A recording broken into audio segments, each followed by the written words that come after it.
Share करने का। वो कलाम का हिस्सा हम बहुत से क्रूसेड्स में जाते हैं, शिफाया इबादत में जाते हैं, ऐसे पास्टर्स को अपने घरों में बुला के दुआ करवाते हैं, शिफा मिल जाए, हमारे घर से नहुसत खत्म हो जाए, हमारी राहें सीधी हो जाए, हाथ की कमाइयों पर बरकत आ जाए, हमारे घर में खाने पीने पे बरकत आ जाए। कुछ देर के लिए हमें सहूलत मिलती है, उसके बाद खत्म हो जाए। क्या वजह है? क्योंकि खुदावंद यीशु मसीह में सब चीजें कायम रहती हैं, वो अपनी जगह से हिलने की नहीं। तो फिर ऐसी टेम्पररी दुआओं से हम बरकत तो पाते हैं, वो दुआएं टेम्पररी नहीं होती, बल्कि हमारी जिंदगियों में जो चल रहा होता है वो बरकत टेम्पररी कह सकता है। आज हम गौर करेंगे कि क्या अवामिल है, क्या मुहर्रिकात हैं कि हमारी दुआएं भी रुकी रहती हैं, हमें बरकतें भी टेम्पररी मिलती हैं और उनको वो कायम व दायम नहीं रहती, हरी भरी नहीं रहती, बढ़ती नहीं है, बल्कि कुछ देर के लिए हमारे चेहरे पे स्माइल आती है, उसके बाद चिंता। तो उन मुहर्रिकात पर गौर करेंगे कि क्या वजह है कि हम खुद से, कैसी खूबसूरत बात है कि वैसे हम एड़ियां उठा के पुलिस को डांटते हैं, हम समझते हैं कि पुलिस के सर पे पांव रखने का ठेका हमने ले लिया है खुदावंद यीशु मसीह के मुर्दों में से जी उठने के बाद, लिहाजा पुलिस तेरी ऐसी नहीं तैसी। लेकिन उसी पुलिस को हम अपनी मर्जी से दावत देते हैं, वेलकम करते हैं, उसकी गली में हाथ डालते हैं और उसको कहते हैं आ और हमें उजाड़। और जब वो उजाड़ने लगता है तो फिर खुदा याद आ जाता है, खुदा खुदा उजाड़। लेकिन जिसको वेलकम किया था, जिसको हार पहना के अपने घर में सोफे पे उठाया था, मेरी आई की तरह, वो आया जिस तरह जाएगा भी वैसे ही। इसलिए आज प्रैक्टिकल मैसेज है जो हमारी जिंदगियों में चलता है। Things that welcome satanic powers in our homes and lives. इब्लीस को अपने घरों और जिंदगियों में खुशामदीद कहने वाली अशिया तो वेलकम करते हैं। हमें अपने ही घर में बोझ लगता है, अपने ही घर से बाहर भाग जाने को दिल लगता है, अपना घर ही भारी भारी लगता है, अपने ही घर की खिड़कियों दरवाजों से लगता है कुछ झांक रहा है।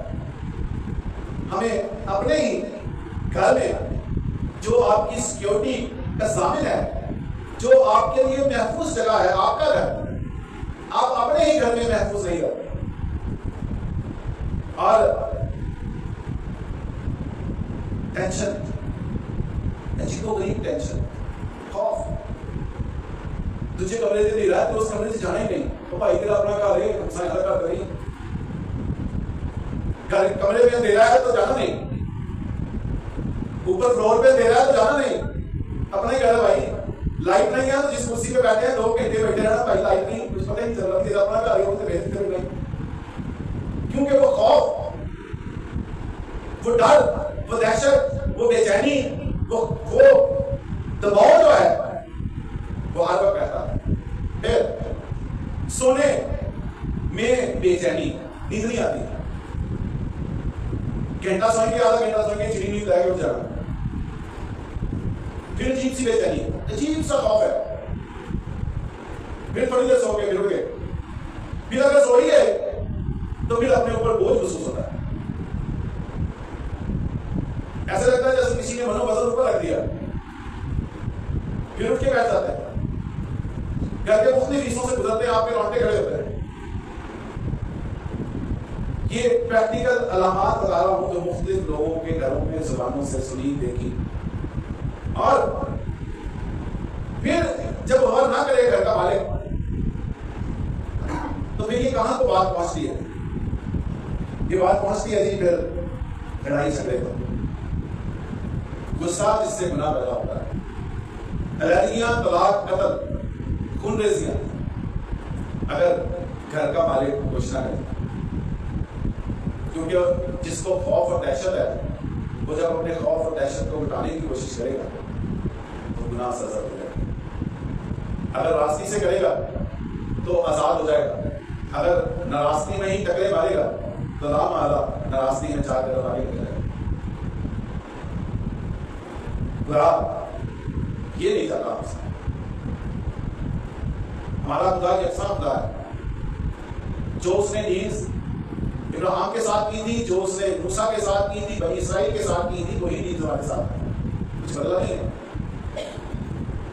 इसलिए अगर हम जदीद दौर की पैदावार हैं तो हम खुदा के कलाम को रद्द नहीं कर सकते। बाकी हमें सदर पाकिस्तान भी किसी बात को रद्द कर दो ताकि मर्जी है,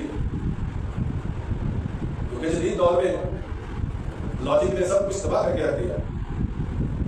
आप किसी को भी चैलेंज कर सकते, लेकिन खुदा के जिंदा कलाम को चैलेंज नहीं कर सकते, वरना उसका गजब कौमों ने देखा है। कौमें सफे हस्ती से मिट गई हैं, उसको चैलेंज करता है। जमीन फट गई, पूरी की पूरी कौम जमीन पर चली गई, उसके खिलाफ को चैलेंज। कभी भी कोशिश मत कीजिएगा आपका लॉजिक जितना मर्जी बढ़ाओ वो अपने तक महदूद रखे, कलाम तक ना पहुंच सके। तो क्या वजह है कि हम अपने ही घर में महफूज नहीं। लोग कहते हैं कि जी कहीं भी हो अपना घर अपना घर। अब आज लोग ऐसे हैं कहते हैं दफा करो किधर बयान हो गए तो जान चुके। दूसरों के घरों में जाना पसंद करते हैं, रहना पसंद करते हैं और वहां पे अपने आप को आजादी महसूस करते हैं। अपने घर में उनको डर लगता है, खौफ आता है। मैं स्पेसिफिकली उस बात को कोड कर रहा हूं, डर और खौफ वाली, दहशत वाली। आम बात नहीं कर रहा। हम एक दूसरे के घरों में जरूर जाते हैं, रहते हैं, मिलते हैं, वो समथिंग एल्स। मैं जो बात कर रहा हूं वो उस डर, खौफ और दहशत की है, उस दबाव की है, उस बोझ की है, जिसको हम बर्दाश्त करते हैं, जतन भी करते हैं, रूहानी तौर पर बड़ी कोशिश करते हैं, रोजे भी करते हैं। दिन में युद्धी सादा ही दुआ करते हैं, सब चौड़ा ही दुआ करने की कोशिश करते हैं, शायद करो करते, लेकिन फिर भी नहीं लाते। थोड़ी देर के लिए आराम आ जाता है, जैसे पैनाडोल लेकर 4 घंटे के लिए उतार ज्यादा भी हो जाता है, क्योंकि हम उस जब तक उस इन्फेक्शन को खत्म नहीं करेंगे तब तक पैनाडोल जारी नहीं करेंगे, टेम्पररी तक उतार रहेगा। इसी तरह से उस इन्फेक्शन की वजह क्या है? आपका मैदा है, आपने कुछ गलत खाया तो इन्फेक्शन आया ना, हमें बिना मैदे से इन्फेक्शन आया, कुछ तो किया। एक ईमानदार रास्तबाज आदमी के घर में इब्लीस बगैर इजाजत दाखिल नहीं हो सकता। आप इस पर ईमान रखें। वो तभी दाखिल होता है जब वो ईमानदार या उसके घर में रहने वाले लोग इब्लीस को उस घर में वेलकम करते हैं। वरना इब्लीस को पता है कि जेब में बढ़ गया जबरदस्ती ते उठ बड़ी कड़ी, तो इसको बेहतर है कि दरवाजे पे बैठ के इंतजार करना, कोई वीक पॉइंट दबेगा तो लाके चलाना। इसीलिए काम कहता है ना, वो हमारे दर पर बैठा है, किस वक्त हमें हार खाए। अब कमाल हमारा कि हम इतने मासूम हैं कि हम पता मिलता है कि कहीं जाए, लेकिन फिर भी हम कहते हैं कोई गल दुआ करा के सब कुछ ठीक है। अगर इतना ठीक होना होता तो फिर खुदा कौमों को मुख्तलिफ चीजों से मना करना। मैं तो इनारा ऐसी भी तैसी जो मर्जी करो, मैं तो इनारा, फिर उसने क्यों मना किया? वो समझ आती है अफजल नौजवानों बाकी के बाद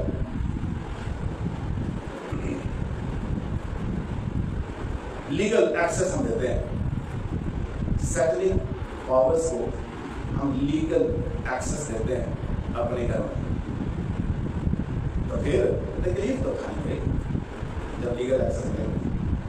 पॉइंट देखते हैं कि क्या वो मुहर्रिकात हैं कि जिसकी वजह से इब्लीस हमारे घरों में समा जाता है।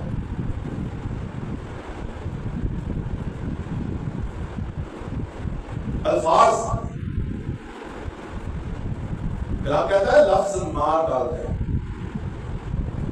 लफ्जों में, अल्फाजों में ताकत है, वो बेशक लिखे हों या जुबान से निकल आए, उनमें में ताकत।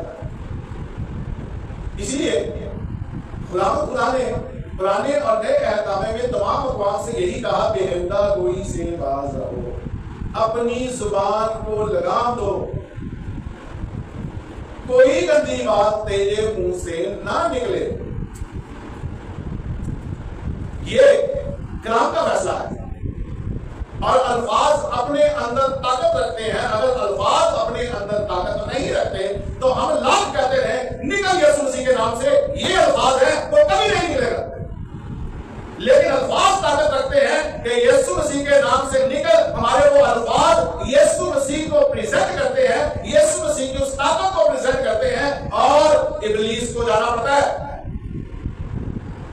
और हमारे वो भी अल्फाज इब्लीस को रिप्रेजेंट करते हैं जब हम अपने मुंह से अदा करते हैं। वो कहते हो मेरे नाम देश का दिल बेटा आ लो, मैं तो मौका लग गया, मैं जा। हम अपने अल्फाज से जो मुंह से अदा करते हैं इब्लीस को मौका देते हैं कि वो हमारे घरों में घुस आए। वो समझता मेरे नाम का बेटा है। 100 लोग बैठे हैं, सारे बड़े रिजर्व बैठे हैं, एक बीच में कुछ जुगत बात बैठा। अब वो 100 लोग बड़े रिजर्व बैठे हैं, जुटिया भी जरा बड़ा रिजर्व बैठा और देखने दिया कि ना 99 लोगों में किला मेरे नाल दा कोई जुगत मारे ते मैं भी खुला खुला वो जेवे देखता कि जो कुछ बंदा है मेरे सुन दे नाल दा वो फटाफट जगह लाता और बोल जाती कहता लाए मेरे नाल दा बेटा बड़ी जबरदस्त मैं बोलो कि बात कमाल मजा आ गया कि जेब को अपने नाल दा ते जुगती ना लगा तो कहेगा बड़ा दबा करो केड़े प्रोग्राम पे गया यार बोल ही हो गया बता। हमारे अल्फाज ये काम करते हैं। अगर ऐसा ना हो, लॉजिक कहता है कि अल्फाज हो, चीजें हो, कुछ भी हो, हम ईमानदार हैं, हम ये इब्लीस को जब हुक्म देते हैं निकल यीशु के नाम से, तो निकल जाता है, वो रुक ही नहीं सकता। तो अगर ऐसा तो फिर अजीजों खुदा ने बनी इस्राएल को हुक्म किया था कि उन चीजों को ना तुम्हें हाथ लगाना, ना उनके जानवरों को छूना, किसी चीज को छूना नहीं है, बल्कि एक एक चीज को फना करना है।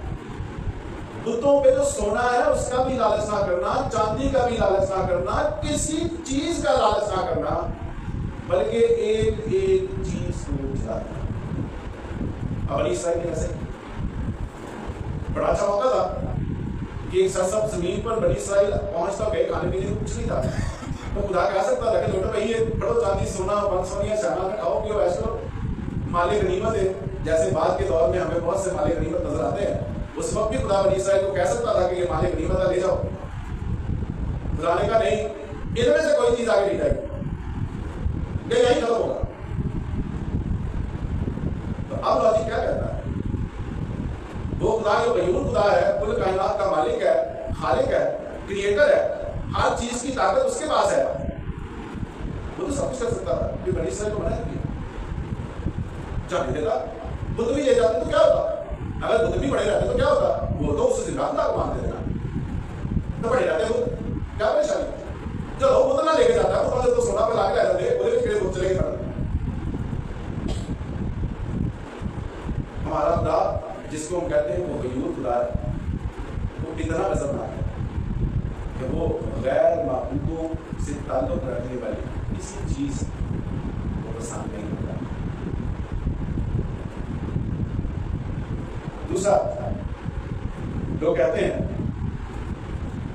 कि जी हम तो इस चीज को कुछ नहीं कर, हमारे सामने इस चीज की हैसियत नहीं, हम ये मिट्टी का बना हुआ स्टैचू सा है, क्या प्रॉब्लम? ये इसका स्थान रख गया, कुछ भी नहीं, स्टैचू के तौर पे डेकोरेशन है, करना चाहिए। ओके, तो फिर उस डेकोरेशन के रखने के बाद बेचारी किस चीज? और आज तो हमारे लोग ऐसे करते हैं जिनको कुछ कलाम की समझ आ जाती है, वो जब देखते हैं ना कि इसके बीच में बुत बना हुआ है या पुलिस की शक्ल बनी हुई है, तो वो उसको उठा के किसी को गिफ्ट कर देता है। ये सबसे बड़ी मुनाफिकत है कि तू भलाई करना जानता था, तू दूसरे शख्स को कुएं में से गिरने से बचा सकता था, खुद तो बच गया, तूने वो उसके घर में दे दिया था कि उसके घर में बेचारी चली जाए। फेंकना नहीं है, जलाना नहीं है, बल्कि दिल में और करने हाय इतनी कीमती चीज तू किਵੇਂ सुनता, तुझे गिफ्ट कर दूं यार, चल मैं भी पहला कमा देना सी। आज ऐसे करता है जो कि फिर हम गुनाहों की एक चरपाई ढूंढते हैं अपने लिए, अपने आप से। तो जो जब हम ऐसा करते हैं,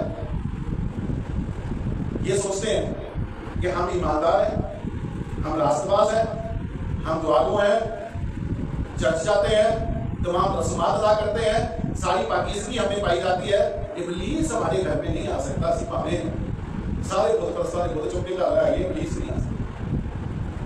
ये हमारी खामख्याली है, हमारी रास्तबाजी हम तक है। अगर इतनी रास्तबाजी खेलनी होवे तो फिर तुसी बाजार से जाओ तो तुसी इकल्ले ही तुरे फिरो, बाकी सारे मुंह लगाते फिरन, लुटा च वट के भाई रास्तबाज निकल आया तो आप भी करो। ऐसा नहीं है।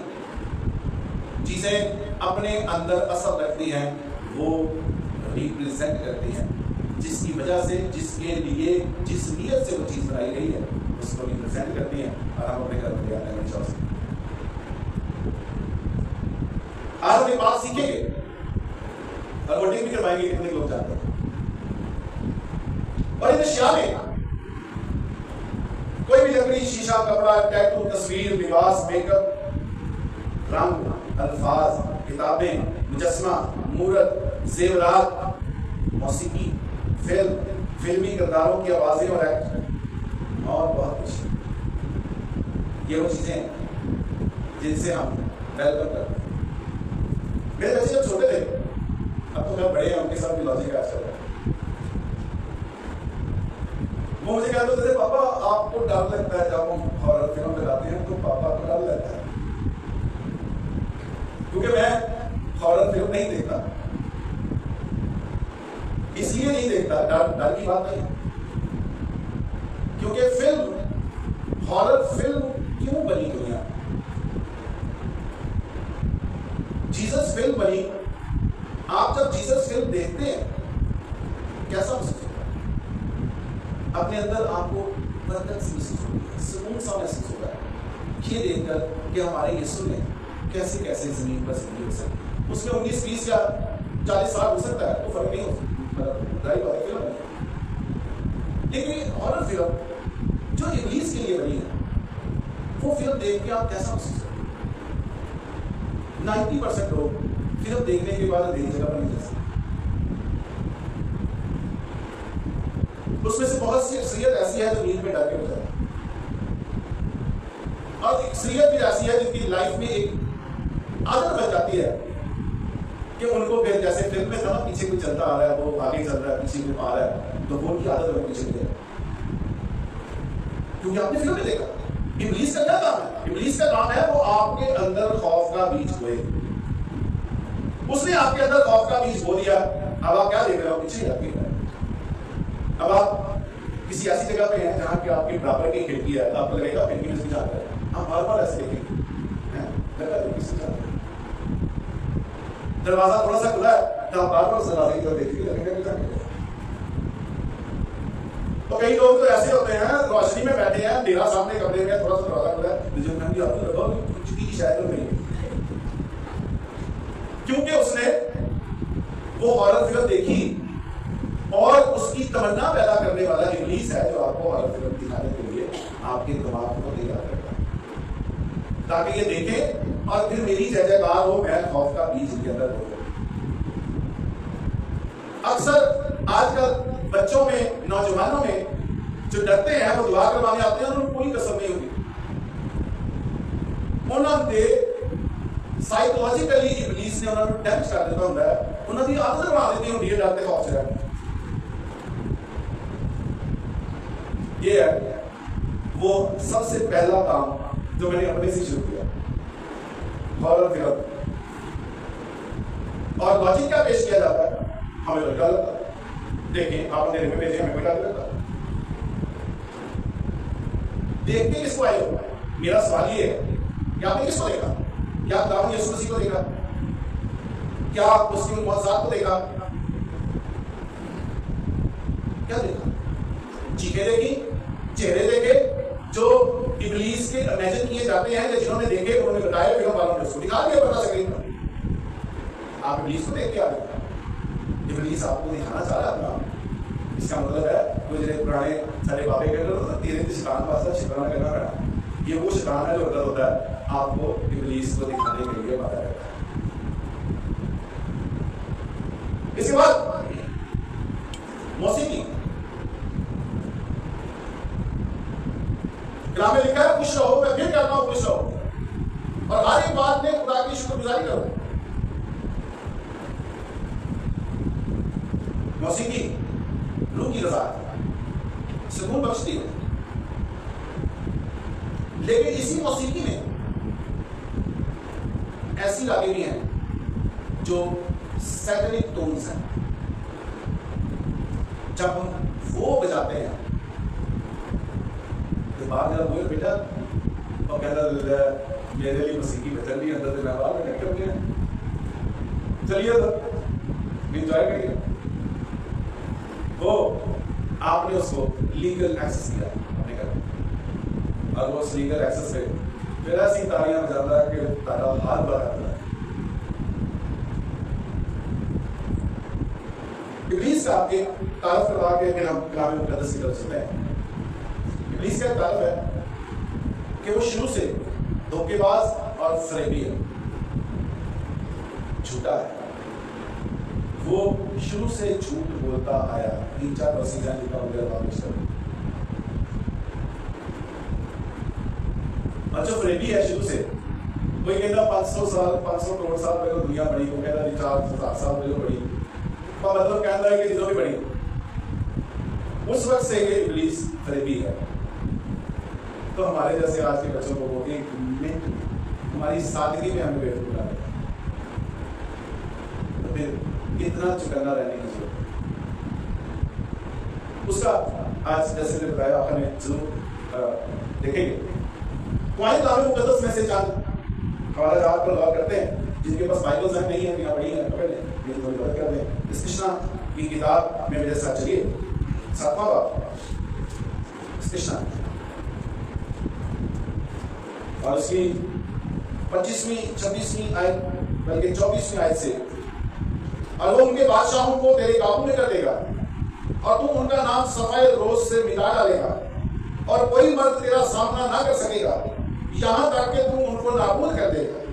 तुम उनके देवताओं की तराशी हुई मूर्तों को आग से जला देना, और जो चांदी का सोना उन पर हो उसका तू लालच ना करना, और ना उसे लेना लाना हो कि तू उसके फंदे में फंस जाए, क्योंकि ऐसी बात खुदावंद तेरे खुदा के आगे मकरूह है। सो तू ऐसी मकरूह चीज अपने घर में लाकर उसकी तरह नेस्त कर दिया जाने के लायक ना बन जाना, बल्कि तू उससे आजाद घिन खाना और उससे बिल्कुल नफरत रखना, क्योंकि वो मलाउन चीज है। ये इस्तिश्ना का हवाला आपके सामने पढ़ा गया।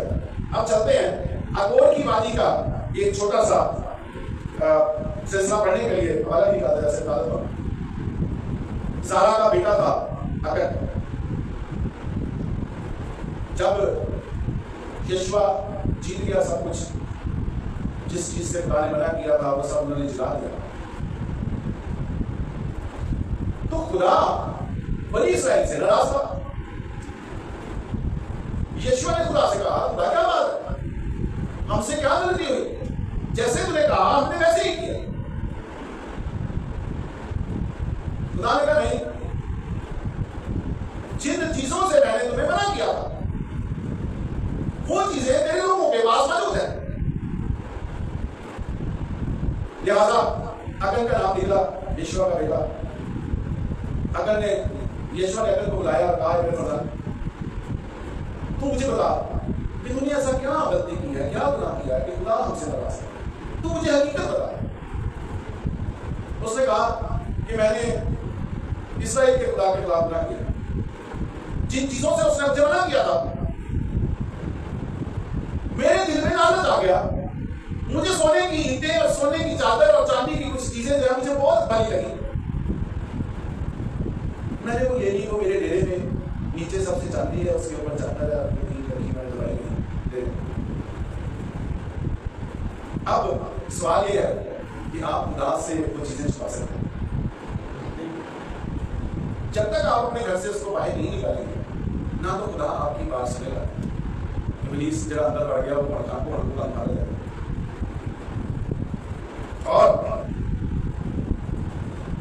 आखिर वो चीजें आई, जलाई, और यहां तक खुदा का कहर भड़का कि सारी बनी इस्राएल ने ईंटों से, पत्थरों से अकन के सारे खानदान उसके छुपाए। वही आदमिया जो पहले बनी इस्राएल पे लोग रहते थे, ये बनी इस्राएल ने उनका हाल किया था, क्योंकि ये चीजें रखने के साथ वो उनमें शामिल हो गया है। तो आज जो बनी अगूर है, कोई अगूर का पहाड़ है, आज भी वो वादी अगूर मौजूद है। वो पहाड़, वो पत्थर जो मारे गए थे, उनसे वो पहाड़ है। उसके नीचे अकल, उसकी सारी बीवियां, उसका सारा खानदान, उसके छुपाए, उसके घर की एक एक चीज, और वो चीजें जिससे यहां तक हमारा खुदा खतरनाक है कि हम उसके हजूर में ऐसा कुछ करें। अगर तो हवाला लिखना चाहे तो जरूर लिखे। यशों की किताब 6वां बाब है, 7वीं आयत और 7वां बाब पहली आयत है। अब हम देखते हैं 13वें बाब में स्टिशना 16वीं आयत, और वहां की सारी लूट को चौक के बीच जमा करके उस शहर को और वहां की लूट को तिनका तिनका खुदावंद अपने खुदा के हजूर आग से जला देगा, और वो हमेशा को एक ढेर सा पड़ा रहे और फिर कभी बनाया न जाए।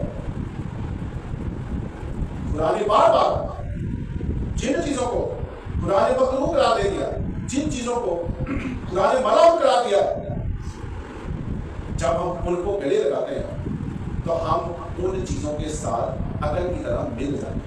फिर हमारे साथ खुदा का सलूक वही होता है जो उन कौमों के साथ होता है।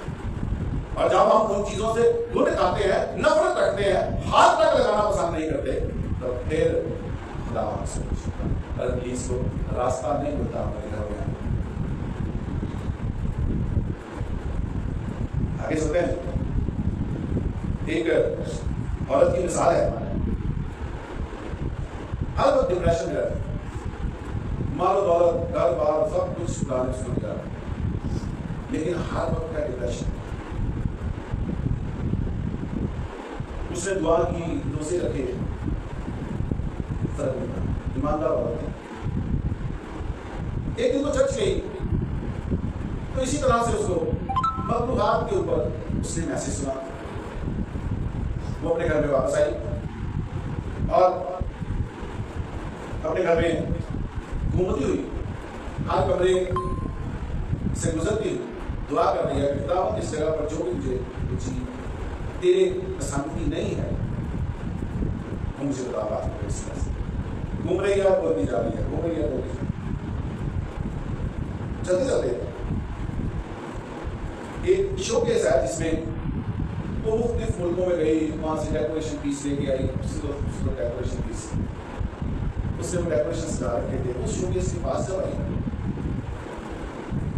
तो ऑब्वियसली बापू ने उसको उड़ा दिया, तो उसने शोकेस में देखना शुरू कर दिया। उसमें बहुत सी चीजें उसको ऐसी नजर आई जो कलाम मुकद्दस के साथ कंट्राडिक्शन है, वो हमारे जिंदा खुदा को रिप्रेजेंट नहीं करते। उसने वो सारी चीजें निकाली और घर से दूर वीरान जगह पर फेंका। उसने किसी को गिफ्ट नहीं किया, उसने वीरान जगह पर फेंक आई, क्योंकि जो कलाम सुन के आई थी उसमें उसको यही सुनाया गया था कि किसी को गिफ्ट नहीं करना, बल्कि उसको फेंकना या जलाना है। जैसे वो फेंक कर आई, उसका डिप्रेशन भी गया, उसको घर ऐसा लगा जैसे एकदम हल्का और फ्री हो गया। क्या वो डेकोरेशन 20 लाख में नहीं होंगे, लेकिन जब हमारी आंखें खुलता है तो फिर लाख के बाद इसी तरह। तो फिर लेते लेते जरा ध्यान से ना खुद गड़े में गिरे, दूसरे बहन भाइयों को जिनसे आप मोहब्बत रखते हैं आपके वसीला से बना के रहे। क्योंकि कलाम कहता है कि अगर तुम लड़ाई करना जानते हो नहीं करते, ये तुम्हारे लिए बना गिरा। इसलिए तोहफा देते देते जरा ध्यान से। एक और शख्स कंपनी की तरफ से कंपनी के खर्चे पे दूसरे मुल्क गया कंपनी की मीटिंग के लिए, वहां उसको उसकी अच्छी परफॉर्मेंस पर मेडल दिया गया। वो बदल वापस आ गया, जो उसको मेडल मिला उसने अपने कमरे में सामने लटका दिया, उसको हैंग कर दिया।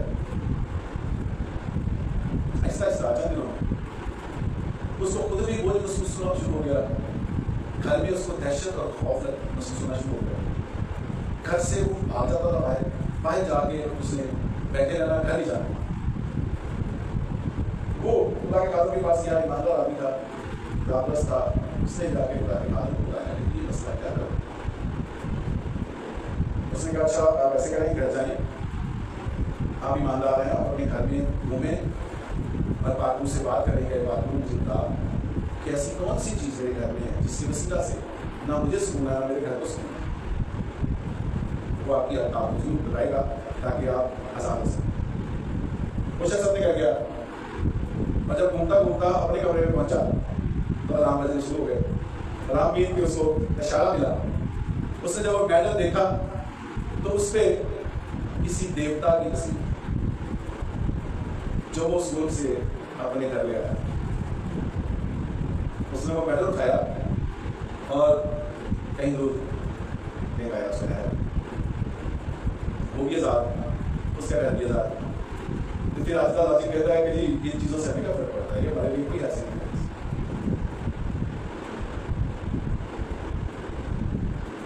एक लड़का, मसाले दे रहा हूँ ताकि आपको चीज़ें एग्जैक्टली फैक्ट नजर आए।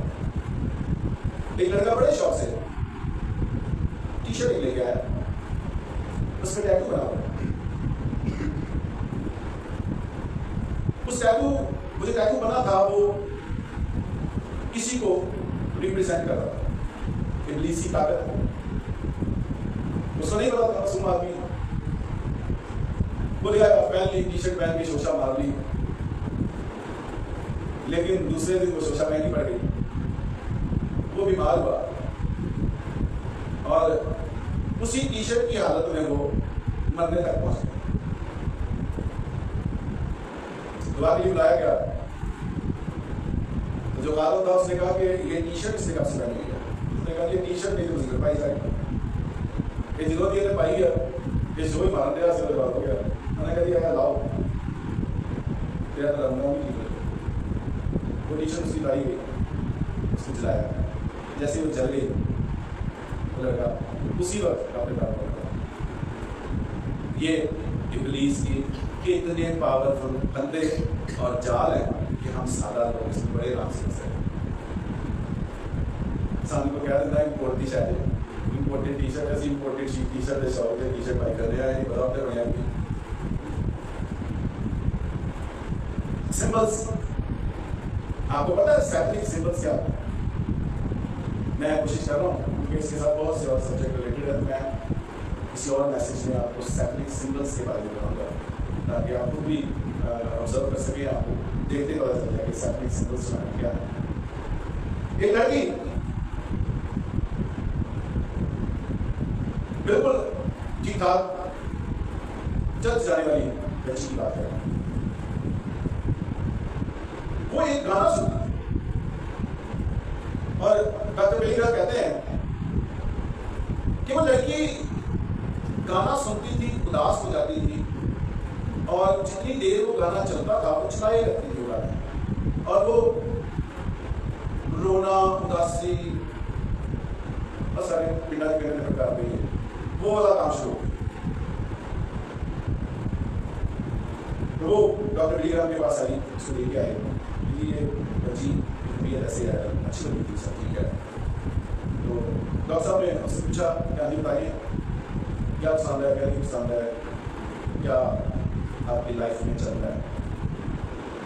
तो उसने कहा मुझे कोई चीज़ नहीं पसंद, मुझे किसी चीज़ से कोई परवाह नहीं, मुझे सिर्फ ये लोग जब वो गाना बंद कर देते हैं तो फिर मुझे प्रॉब्लम है, वो गाना चलता है तो मैं कुछ नहीं।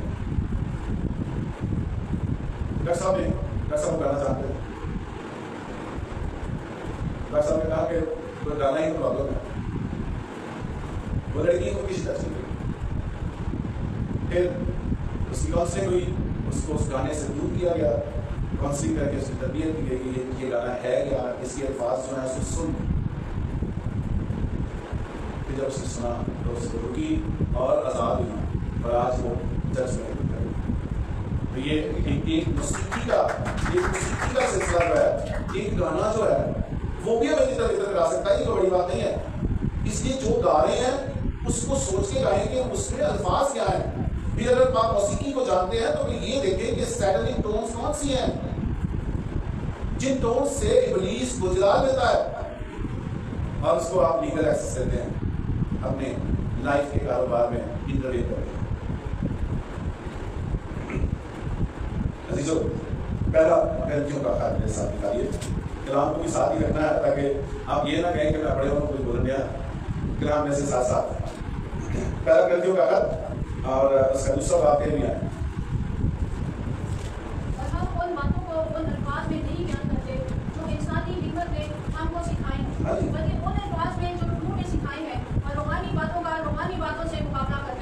जी आगे मगर आदमी खुदा के रूह की बातें कबूल नहीं करता क्योंकि वो उसके नजदीक बेवकूफी की बातें हैं और ना वो उन्हें समझ सकता है क्योंकि वो रूहानी तौर पर परखी जाती है। वो रूहानी तौर पर परखी जाती हैं।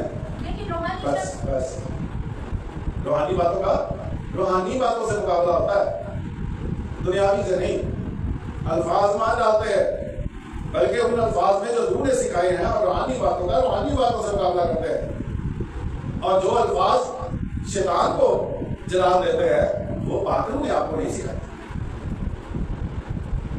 तो फिर आप उन अल्फाज से किसका मुकाबला करेंगे? क्या शैतान ने शैतान को निकाला तो शैतान निकल गया?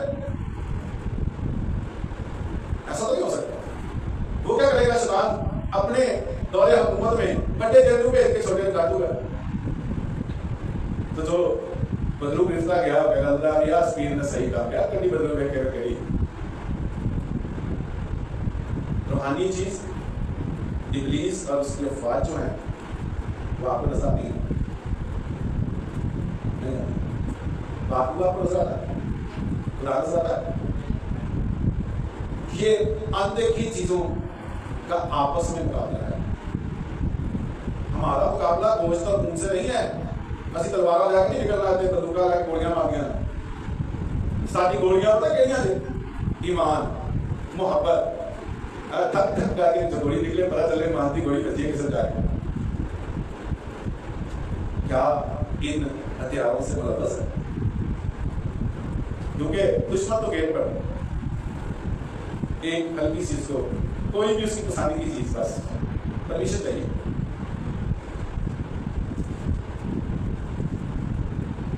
बात वो कहते हैं कि ये तफरीह है,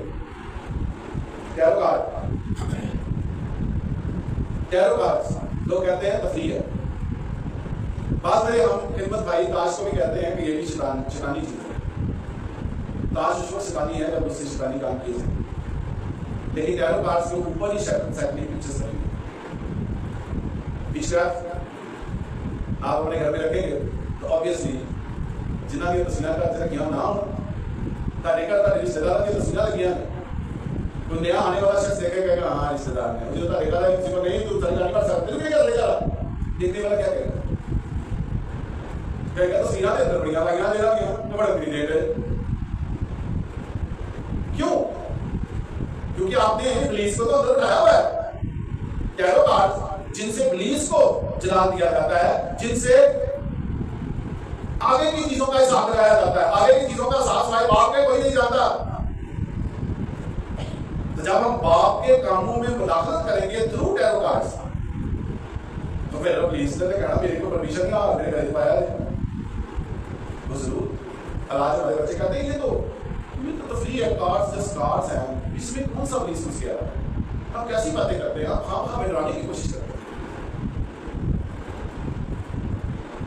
ऊपर क्या है, किसको रिप्रेजेंट कर रही है वो चीज, इस पे गौर करें। नौजवानों से बच्चों से खास मेरी प्रयास है, आप जो भी टी शर्ट देते हैं, जो भी चीज कलाई में पहनते हैं, जो कुछ भी आपको कोई देता है या आप किसी को देते हैं, ध्यान से जो चीज है आपके पास मोबाइल्स हैं, गूगल पे आप सर्च कर सकते हैं, सिंबल्स को सर्च कर सकते हैं, आप जरूर सर्च करें ना गिरेगा किसी को ध्यान से, क्योंकि दिन बुरे हैं, वक्त को गनीमत जाने।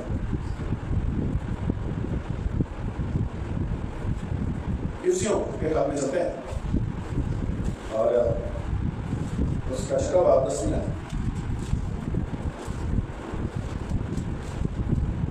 लिखा है, बस खुदावंद में और उसकी कुदरत के जोर में मजबूत बनो, खुदा के सब हथियार बांध लो ताकि तुम इब्लीस के मंसूबों का मुकाबला कर सको। क्योंकि हमें खून और गोश्त से कुश्ती नहीं करना है, बल्कि हुकूमत वालों और इख्तियार वालों और इस दुनिया की तारीकी के हाकिमों और शरारत की उन रूहानी फौजों से जो आसमानी मकामों में है। हमारा मुकाबला उनके साथ है। लिखा है, इस वास्ते तुम खुदा के साथ हथियार बांध दो ताकि बुरे दिन में मुकाबला कर सको और सब कामों को अंजाम देकर कायम रह सको। आगे गोलियां तो सुन लो। हाँ जी, गोलियां तो नाम लिखा, पास सच्चाई से अपनी कमर कसकर, रास्तबाजी का बर्तन लगाकर, और पाँव में सुलह की खुशखबरी की तैयारी के जूते पहनकर, और उन सब के ऊपर ईमान की सिप लगाकर कायम रहो, जिससे तुम उस शरीर के सब जलते हुए तीरों को बुझा सकोगे। 2 रह गए बस। और नजात का खोल और रूह की तलवार जो खुदा का कलाम है ले लो, और हर वक्त और हर तरह से रूह में दुआ और मिन्नत करते रहो, और इसी गर्ज से जागते रहो कि सब मुकद्दसों के वास्ते भी लगातार दुआ करते रहो। हालेलुया। क्या कहिए थे आप? बस गोलियां मिलते हैं ताकि मुकाबला हो गया। तो फिर बिशप मार मारी आज का बड़े मशहूर में वो कहते हैं कि मेरे पास एक औरत आई, ईमानदार, रास्तबाज, हर तरह से पाकिस्तानी में जिंदगी बसर करने वाली। उसकी शादी गलती से एक नाराज शख्स के साथ हो गई। कुछ देर बाद उनकी डाइवोर्स हो गई। जो लेन देन था सब हो चुका, वो औरत उस मर्द से आजाद हो चुकी थी। लेकिन दहशत, खौफ, डर और वो बोझ और नाइटमेयर्स, बुरे ख्वाब, डरावने ख्वाब उस औरत को आते थे और निहायत परेशान पास्टर्स के पास जाती, दुआ करवाती, वक्ती तौर पर बहाल होती, फिर घर जाती, फिर वही हाल होता, फिर कुछ दिन ठीक रहती, फिर कुछ दिनों के बाद उसका वही हाल हो जाता। एक दिन वो पास्टर के पास आई, मैडम के पास, उसने कहा कि ये मसला क्या करूँ, समझ नहीं आया। उन्होंने कहा, ये जो नेकलेस आपने पहना हुआ है ये आपने कहाँ से लिया? उन्होंने कहा कि ये मेरे उस एक्स शोहर ने लिया। उसने कहा, अच्छा ये आपने उसको वापस दी? उसने कहा, ये नहीं समझा। तो मैंने बीच में लिखा ही। उसने कहा, ये लॉकेट आप अभी रिसीवर पे कर रहे हैं, उसमें भेजा, उसमें भेज के आई। उस वक्त से वो औरत बिल्कुल आजाद है। कोई डर, कोई नाइटमेयर, कोई बुरे ख्वाब, दहशत, सब चीजों से वो औरत आजाद है। हम जरूरी लेते हैं उस पर मुख्तलिफ किस्म की है जो बिलखुसूस ऐसे मुल्कों से आती है जो बुतप्रस्त है, वो अपनी मोहरे लगाते हैं। और वो मोहरे जो हैं वो बुतों से ताल्लुक रखते हैं, और वो चांद के लगाते हैं, और इस नीयत से लगाते हैं कि हमारे बुत जो है वो दुनिया के मुख्तलिफ मज़ाहब के लोगों के हाथों में जो कहते हैं कि हम ज़िंदा खुदा की कोशिश करें, इसको नहीं प्रेजेंट करते। हम वो जिंदगी ले लेते हैं। क्या बेहतर बात है? छोटी छोटी चीज़ें हमारे साथ होती रहती हैं। हम बहुत सोचते हैं, दुआ भी करते हैं, रोज़े भी लगते हैं, गलती भी नहीं कर रहे, हर चीज़ खुदा के मुताबिक चलाने की कोशिश कर रहे हैं। ये सब क्यों होता जाता है? हम अपने बच्चों को कोसना शुरू हो जाते हैं, अपने शोहर को, अपनी बीवी को कोसना शुरू हो जाते हैं कि तुम्हारी वजह से ये बेचैनी फैली हुई है, ये सब ऐसे हो रहा है, वैसे हो रहा है। असल जाहिर है, आज जिस घर में खातून है वहां पे किलो 1.5 किलो से हमें आर्टिफिशियल ज्वेलरी हो गई। ऐसे ही है, गलत तो नहीं कह रहा। अगर ज्वेलरी जाके चेक कर लिया गौर से, ध्यान से, क्योंकि वो सादा लोगों को बड़े आराम से इंसान। हम ईमान की आंखों में अपनी आंखें बंद कर देते हैं कि हम खुदा की आवश्यक, ये दुरुस्त नहीं है। वो कहता है जागते रहो, दुआ करते रहो ताकि मुझे ये नहीं कि आप टिकट बेच के सो जाओ, हूँ मैं जिम्मेदार, मैं चौकीदार बेटा, उसने कहा जागते रहो, दुआ करते रहो ताकि आजमाइश ना करो। हमें जागना है, देखना है आपका बच्चा क्या चीज पहन रहा है, आपकी बीवी क्या चीज पहन रही है। कोई चीज ऐसी नहीं ऐसी तो नहीं जो नाराजगी से ताल्लुक रखती है, कोई मेरे घर में ऐसी चीज तो नहीं जो नाराजगी से ताल्लुक रखती है। ये हमारा काम है देखना। बच्चे जवानी में गलती कर देते हैं, माँ बाप का काम है कि उन्होंने क्या पहना है, क्या चीज पहन ली है। अगर हाथ में कुछ पहना है, गले में कुछ पहना है, मैं तो इन चीजों के सब खिलाफ हूं, इन्हीं वजह से खिलाफ हूं, क्योंकि इन्हीं छोटी छोटी चीजों में हमसे लगती है। मैं अपने बच्चे को राजी करते हुए अपने घर का अमन बर्बाद कर दूं, ये मैं नहीं कर सकता। इसलिए उम्मीद है कलाम सारा सुनने के बाद आपको कुछ समझ आया होगा कि किस तरह से हमें खुदा के साथ वफादार रहना है। हम वफादार रहेंगे वो उसके वादे भी हमारे साथ रहेंगे। आप वफादार नहीं रहेंगे तो उसका गजब होगा, फिर वो बेवफाई नहीं करेगा। जब बेवफा को मोड़ के निकल जाते थे नहीं, फिर उधर गैर का देने पड़ेगा, और गैर तीसरी चौथी कुछ तक आप तक नहीं। इसलिए बेवफा भी ऐसा है जो फिर उसका गैर जल्दी खड़ा नहीं होता। शेर व शायरी, गजल, गाने, गालियां, हरामकारियां, बदकारियां, जुल्म जिसमें दूसरे महबूब की अजमत हो और दीगर से इब्लीस को खुशी मिले, ऐसे कामों से हम इब्लीस को दावत देते हैं। अब किसी दिन जरूर खुदा ने चाहा जिंदगी रही तो बहुत सारे नौजवान कहते हैं जी ये हरामकारी क्या होती है, तो जरूर हरामकारी के ऊपर लेक्चर होगा ताकि हम समझ सकें कि हरामकारी है क्या। बदकारी की तो समझ आ जाती है कि बात बुरी कारी करने वाला, गलत काम करने वाला, गंदे काम करने वाला, हरामकारी हराम काम करने वाला, ठीक है, इसको इसके बाद करेंगे। आखिर में एक मिसाल के साथ हवाला, और खरूज 20वां बाब उसकी तीसरी आयत से 7वीं आयत तक।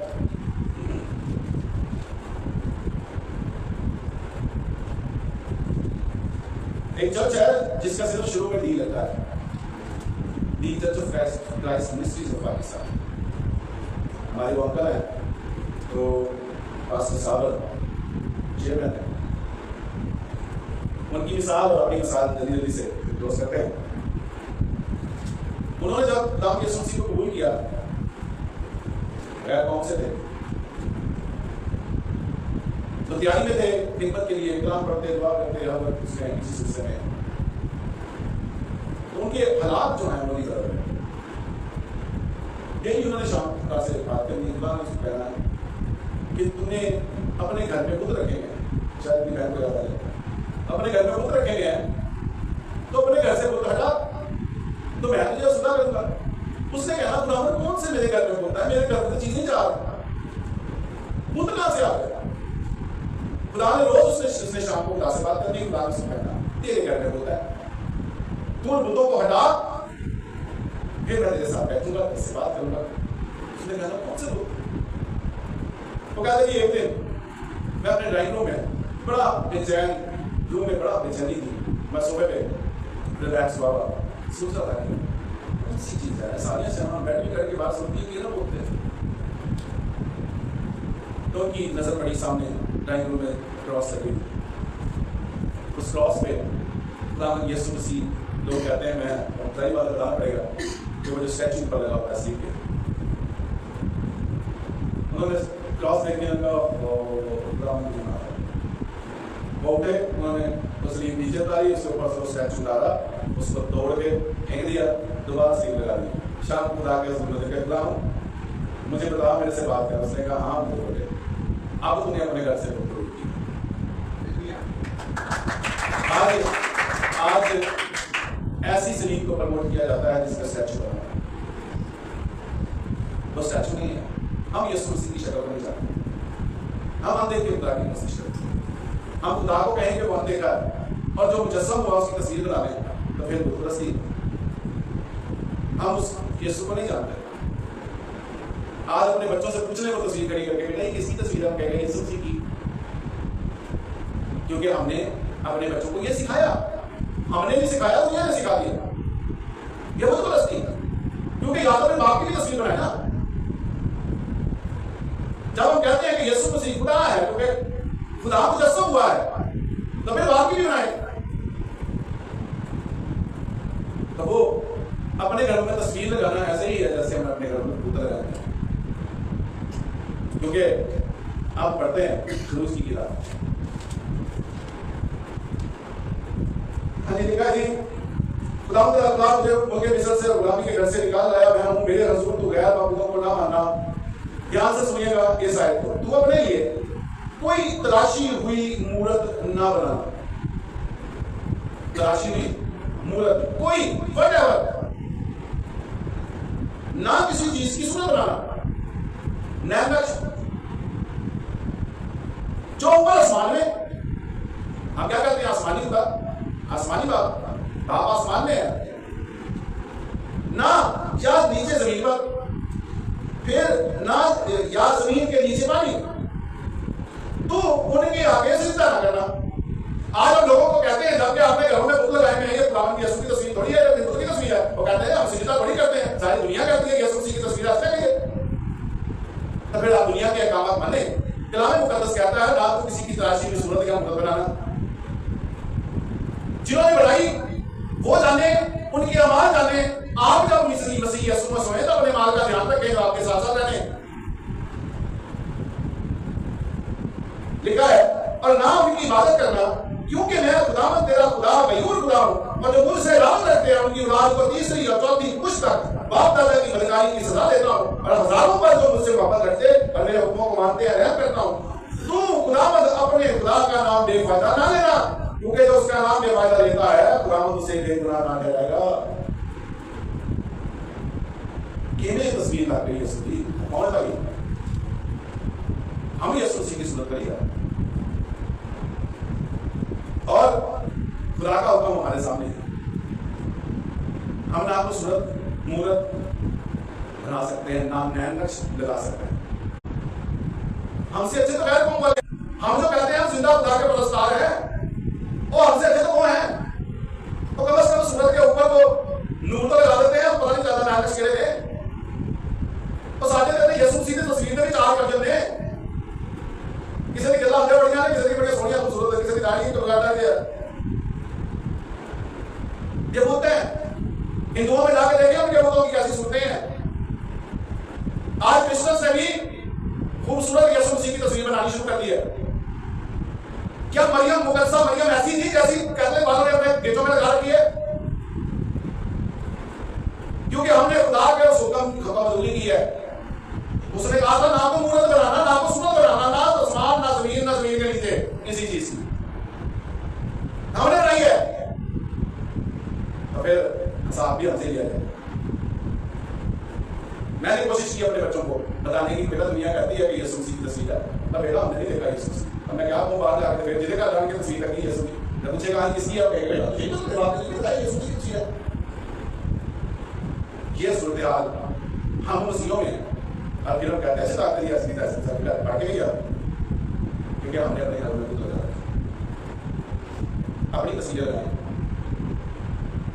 शेर और शायरी लिखे हुए फ्रेम करके ना लगाए, खुदा की कलाम में उनके अल्फाज आयात लगाए, जिससे हमें कुछ हासिल हो। जब हम शेर और शायरी लगाते हैं तो फिर बच्चे भी जरूर तो दीवाने ही होते।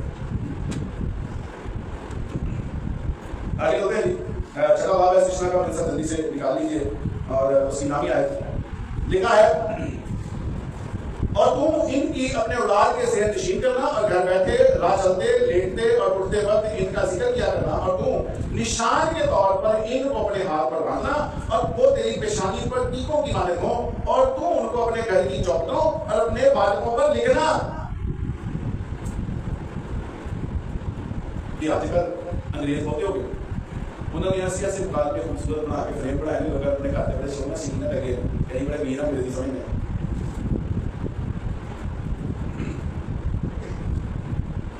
का खत उसका 5वां बाब,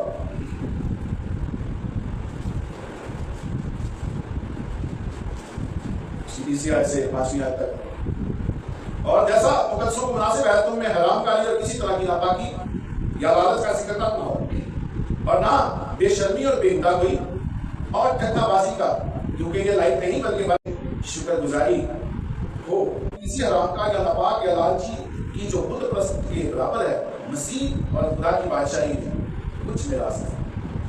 कोई तुमको बेफायदा बातों से धोखा ना दे, क्योंकि इन्हीं के गुनाहों के सबब से नाफरमानी के फरजंदों पर खुदा का गज़ब नाजिल होता है। बस उनके कामों में शरीक ना हो, क्योंकि तुम पहले तारीकी थे मगर अब खुदावंद में नूर हो।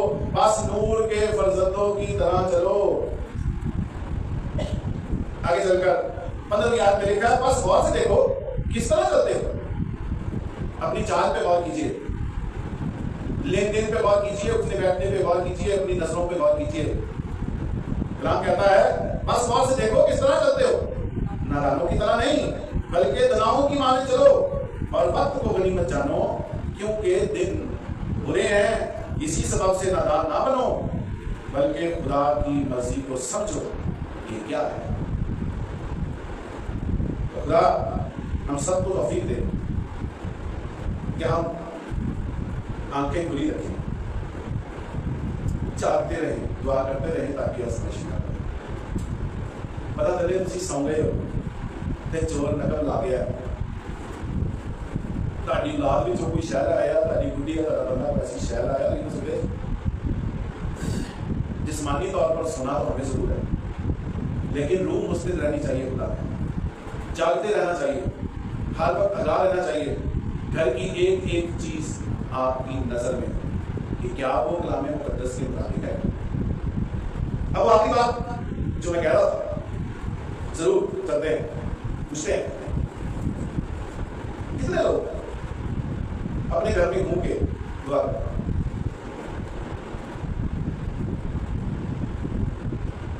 है? कोई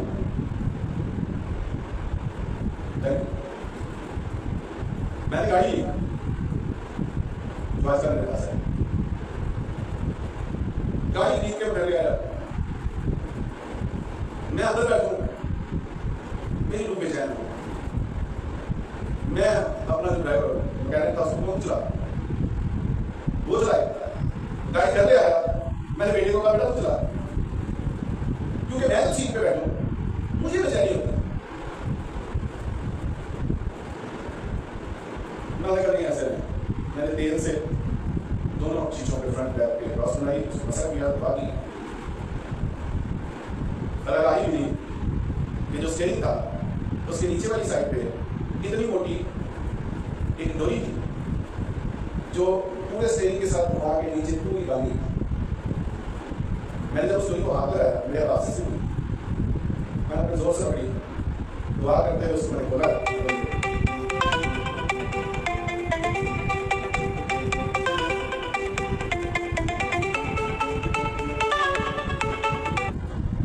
दुआ करते हुए डोरी को खोला, तो मैं रिलैक्स हुआ, मुझे सीट पे बैठना पसंद आया। मैंने वो डोरी, मैं समझ गया, मैं वो डोरी लेके गया गटर के पास, मेरे बेटे को लाइटर लेके, मैंने उसको ऊपर से अपना नीचे से चलाना शुरू किया। मैंने जैसे ही लाइटर चलाया, अब यकीन जाने मुझे नहीं पता मेरे हाथ से कैसे स्लिप हुई, गटर में गई, गटर में हमने बड़ी बड़ी लाइटें चला के देख ली, हमें इधर से गटर में वो इधर ही लंबी डोरी नजर नहीं है।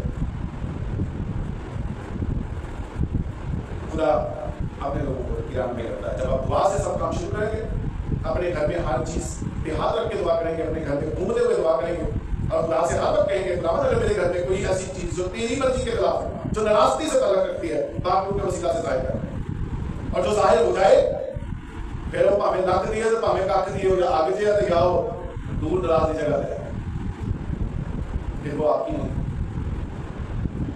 सबसे